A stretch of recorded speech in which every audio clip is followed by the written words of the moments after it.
Shalom. Bertemu lagi di dalam renungan doa puasa dan firman GSJA Jawa Barat. Kita sudah tiba di hari yang ke-36 dengan tema doa Rasul Paulus kepada jemaat Efesus. Efesus 3 ayat 14 sampai ayat yang ke-21.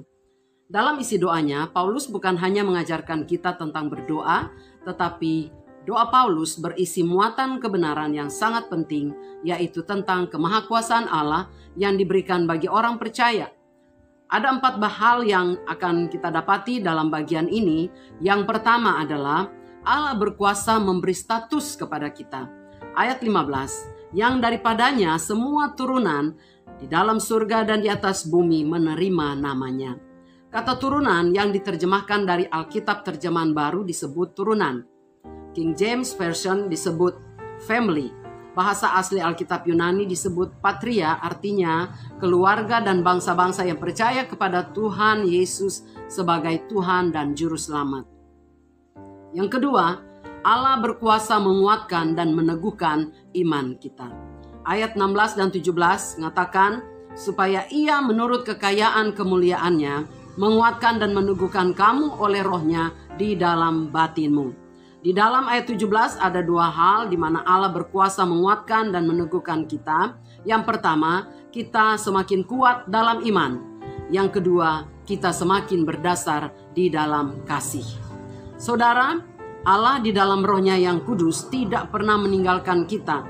Di dalam rohnya Ia selalu menguatkan batin kita sehingga kita semakin kuat dalam iman. Kita tetap berakar sehingga tidak goyah dan kita selalu hidup dalam kasih sebagai dasar atas perintah Allah.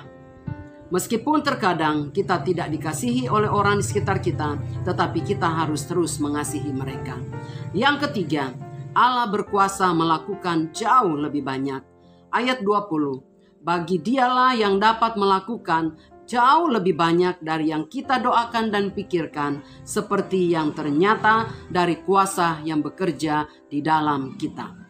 Allah berkuasa melakukan 2 hal dalam hidup kita. Yang pertama, jauh lebih banyak dari yang kita doakan. Yang kedua, jauh lebih banyak dari yang kita pikirkan.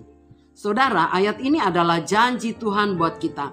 Kita tidak hanya disebut sebagai anak-anak Allah dan yang selalu dikuatkan, tetapi Tuhan juga berfirman bahwa kita menerima jauh lebih banyak dari yang kita doakan dan yang kita pikirkan. Yang keempat, Allah berkuasa memakai jemaat sebagai sarana untuk menyatakan kemahakuasaannya. Ayat 21, bagi Dialah kemuliaan di dalam jemaat dan di dalam Kristus Yesus turun-temurun sampai selama-lamanya. Istilah jemaat diambil dari 2 kata Yunani sebagai bahasa asli Alkitab, ek dan klesia, dari akar kata kaleo. Ek artinya keluar dan klesia artinya memanggil. Jadi jemaat artinya dipanggil keluar untuk menginjil sesuai Matius 28 ayat 18 sampai 20. Saudara, lewat jemaat Allah berkuasa menyatakan kuasa dan mujizatnya, dan lewat jemaat nama Tuhan ditinggikan dan banyak yang menjadi percaya kepada Tuhan Yesus Kristus. Kesimpulannya, isi doa Paulus adalah bentuk doa ucapan syukur atas kemahakuasaan Allah yang berkuasa atas kehidupan kita. Ada 3 pokok doa dalam puasa hari ke-36 ini, yaitu yang pertama, berdoa supaya semakin banyak orang percaya kepada Tuhan Yesus. Yang kedua, berdoa agar kita tidak lagi disebut anak-anak dunia, tetapi disebut anak-anak Allah. Yang ketiga, berdoa agar kuasa Tuhan menjamah hati umat manusia. Demikian renungan firman Tuhan pada hari ini. Tuhan Yesus memberkati kita sekalian. Tetap semangat. Shalom.